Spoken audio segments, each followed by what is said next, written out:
Hey everyone, today's question comes from Stacy in Colorado. She had called and left me a voicemail on speakpipe/endurancehour.com, and she had some questions about swimming, specifically breathing. She's training for an Ironman. She feels like she's a little bit behind because of the swimming portion. And after seeing her swim video that I just did a free analysis for, I wanted to discuss various aspects of the freestyle stroke related to breathing.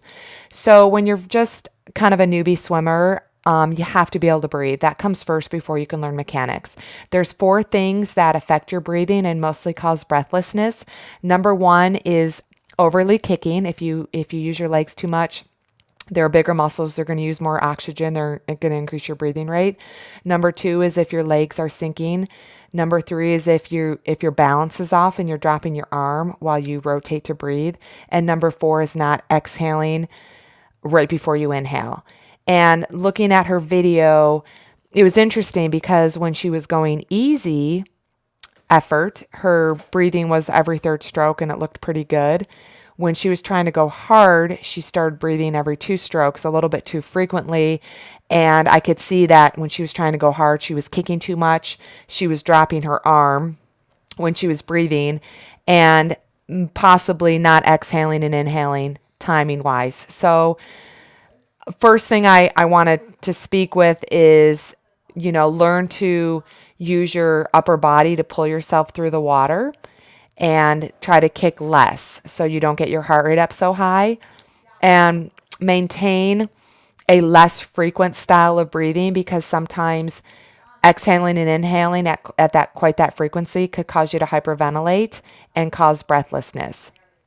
And another thing I wanted to point out specifically to Stacy, and you might have this problem as well, is when she tried to go fast, her arm turnover increased, her breathing frequency increased, and her kick increased, but her time was not faster. She was actually a second slower, and she took 1 more stroke at her hard effort compared to her easy effort. So when you're trying to get faster in freestyle, technique comes first. Once you have a new technique, you want to work on your arm strength with that new technique. Arm strength is pulling the greatest amount of water with every arm stroke.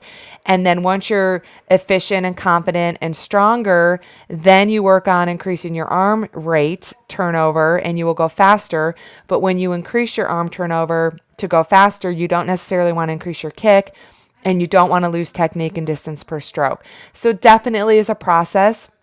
That's why I encourage athletes to swim frequently with less duration, but more time in the water. It's better to swim 3 times a week for 20 minutes than it is to swim 1 time a week for an hour. The more time you're in the water, the more you can work on the various aspects of breathing, the various aspects of your stroke. 1 day a week, you can spend 20 minutes on breathing. The other day a week, you could spend 20 minutes on balance and recovery. And then the 3rd day a week, you can spend 20 minutes on hand entry, underwater catch and push. So the frequency of swimming is really important. So you can break the stroke down and just work on 1 or 2 components at a time. And then add that up over time, you'll be able to start to work on maybe 2, 3, or 4 things at a time, and it'll start to click. So it's so important to swim frequently, especially if you're a beginner, more time in the water. You only use your breathing, your swimming breathing while you're in the water. You can't mimic that on land. So again, I want to thank Stacy for the question. Hopefully this helps. And anyone else who has questions, post it on my Facebook page, T2 Coaching. Leave me a voicemail, speakpipe.com/endurance hour.